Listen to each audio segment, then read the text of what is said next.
धान खरीदी केंद्र के 2 दिवसीय निरीक्षण के बाद रायपुर जिला कांग्रेस कमेटी ने प्रेस वार्ता ली, जिसमें निरीक्षण समिति के सदस्य पूर्व विधायक धीनेन्द्र साहू, सत्यनारायण शर्मा, पूर्व सांसद छाया वर्मा समेत अन्य सदस्य मौजूद रहे। निरीक्षण को लेकर धीनेन्द्र साहू ने कहा कि सरकार बढ़ चढ़कर धान खरीदी को लेकर दावा कर रही है, लेकिन वास्तविकता में किसान परेशान और हलाकान हैं। किसानों में सरकार को लेकर नाराजगी है। समिति के सदस्यों ने निरीक्षण को लेकर बताया कि टोकन व्यवस्था को बदलने के बाद ऑनलाइन टोकन नहीं कट पा रहा है, जिससे किसानों को धान खरीदी में परेशानी आ रही है। इसके संबंध में जिम्मेदार अधिकारियों द्वारा जवाब नहीं दिया जा रहा है। वहीं धान तौलाई में भी अनियमितता देखी जा रही है। निर्धारित मात्रा से कम या अधिक धान की खरीदी की जा रही है। साथ ही 21 क्विंटल खरीदी की घोषणा की गई, लेकिन किसी भी किसान को टोकन 21 क्विंटल का नहीं कट रहा है। परिवहन की सुविधा से भी किसान और ट्रांसपोर्टर परेशान हैं। धीनेन्द्र साहू ने कहा कि सरकारी खजाने का सरकार दुरुपयोग कर रही है और किसान का शोषण किया जा रहा है। वहीं पूर्व विधायक विकास उपाध्याय ने आरोप लगाया कि संग्रहण केंद्रों में बोरों से धान की चोरी की जा रही है।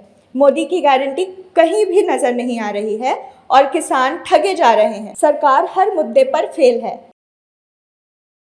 पूरे प्रदेश के जिले में धान खरीदी व्यवस्था को देखने के लिए एक समिति बनाई गई है और उसी के तहत हमारे रायपुर जिले की भी जो बनाई गई समिति ने दौरा किया रायपुर जिले के विभिन्न धान खरीदी केंद्रों का, और समिति ने देखा कि धान खरीदी व्यवस्था में सरकार तो बहुत बढ़ बढ़ करके दावा कर रही है, लेकिन इस साल की धान खरीदी व्यवस्था बहुत बद से बदतर है। किसान लोग परेशान हैं, हलाकान हो गए हैं इस सरकार की गलत व्यवस्था से, और पूरी तरह से किसानों में सरकार की इस व्यवस्था के प्रति काफी अधिक नाराजी व्याप्त है। मैं कुछ जो महत्वपूर्ण बिंदु है इस पर मैं चर्चा करना चाहूँगा। जो हम लोगों ने गलतियां देखी, वहाँ पर अव्यवस्था देखी। एक तो सबसे ज़्यादा जो धान बेचने का किसानों का सबसे बड़ा जो काम आता है वो है टोकन। पिछली हमारी कांग्रेस की सरकार थी तो जो व्यवस्था थी वो अच्छी व्यवस्था थी, उसको बदलने की जरूरत नहीं थी। आज टोकन व्यवस्था को बदल दिया गया और आज यही स्थिति है टोकन में कि लोगों के धान टोकन में ऑनलाइन नहीं कट पा रहा है। 100% ऑनलाइन खरीदी की व्यवस्था कर दी है उन्होंने। और जब हम लोगों ने ये आवाज उठाया तो अभी जाकर के सरकार ने इस पर थोड़ा परिवर्तन करते हुए 60 ऑनलाइन 60% और 40% ऑफलाइन की व्यवस्था फिर की है।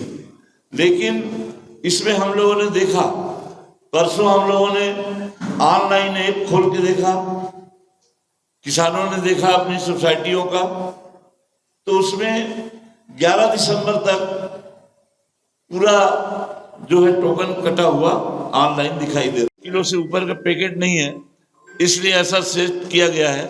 जबकि 40 किलो 80 किलो भी हो जाता तो किसान एक बार स्वीकार कर लेते उसको। 21 क्विंटल के बदले में यदि 20 क्विंटल 80 किलो भी लेना हो जाता तो समझ में आता है। ये 20 क्विंटल और 40 किलो किस हिसाब से खरीद रहे हैं, किस मापदंड से खरीद रहे हैं, कोई अधिकारी इसके बारे में जवाब देने को तैयार नहीं है। और ये सबसे बड़ा मुद्दा था चुनाव में।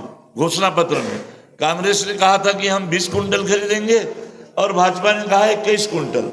अब 21 के बदले में वो 20-40 खरीद रहे हैं। इसी तरह से 3100 रुपया पेमेंट देने की बात हुई, एक मुश्त देने की बार बार बात हुई। कांग्रेस किस्तों में दे रही, हम एक मुश्त देंगे, लेकिन वो एक मुश्त क्या हो रहा है, मात्र 2300 रुपया उनको भुगतान हो रहा है। मुख्यमंत्री जी ने कहा है, बार बार कहा है कि कोई भी किसान नकदी 10,000 रुपये तुरंत उसी दिन ले ले, उनको हर सोसाइटी में मिलेगा। बोला है उन्होंने, मुख्यमंत्री जी ने कई बार बोला है, हमने व्यवस्था दी है किसी भी सोसाइटी में किसानों को। आज हमने धान बेचा और आज हमको जो है 10,000 मिल जाए, किसी सोसाइटी में व्यवस्था नहीं है ये।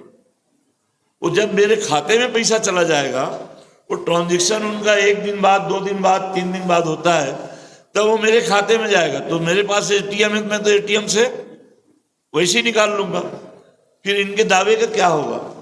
ये इस तरह से आज बड़े पैमाने पर धान खरीदी में गड़बड़ियां हो रही हैं, और धान खरीदी प्रदेश के किसानों के लिए सबसे बड़ी व्यवस्था होती है सरकार की। और जब इसमें ही यदि सरकार फेलवर है तो आज किस चीज के दावा करते हैं लोग। तो पूरी तरह से सरकार इन सारे विषयों में फेलवर हुई है। परिवहन नहीं हो रहा है, बार बार पॉलिसी बंद करते हैं लोग। कस्टम मिलिंग की जो पॉलिसी थी उसको बदल दिया। पहले हमारी सरकार में 72 घंटे के अंदर में उस धान खरीदी केंद्र से धान को उड़ जाना चाहिए, और कस्टम मिलिंग का राइस मिलर्स उसको जो है 72 घंटे के भीतर उठा करके ले जाते थे। कहाँ? अपने राइस मिल में। सरकार को सिर्फ एक बार परिवहन देना पड़ता। 15 जनवरी तक किसी किसी सोसाइटी में, 20 जनवरी तक किसी किसी सोसाइटी में, 23 जनवरी तक ऑनलाइन पूरा टोकन कट चुका है। उसमें जो है पूरी तरह से जो उसकी फोटो प्रिंट कराया पूरा हम लोगों ने, पूरा जो है 15 जनवरी तक बिल्कुल जीरो दिखा रहा है धान खरीदी के लिए उपलब्ध मात्रा जो है। तो कल से इसमें हड़कंप मचा है किसानों में। मैंने स्वयं, जिला अध्यक्ष ने भी स्वयं, जो डीआर है चंद्रवंशी है, उससे मैंने बात किया, जो सहकारिता विभाग का अधिकारी है, डिप्टी डायरेक्टर है, उससे हम लोगों ने बात किया। वो बोला मैं आपको जानकारी लेके जवाब दे रहा हूँ। अभी तक उसका जवाब आया नहीं है कि आखिर ये कैसे हो गया, जबकि वो कुछ समय के लिए ऐप खुला है और कुछ समय के लिए पूरे प्रदेश भर के सारे सहकारी समिति का टोकन कैसे कट सकता है 23 जनवरी तक, लगभग 40 दिन।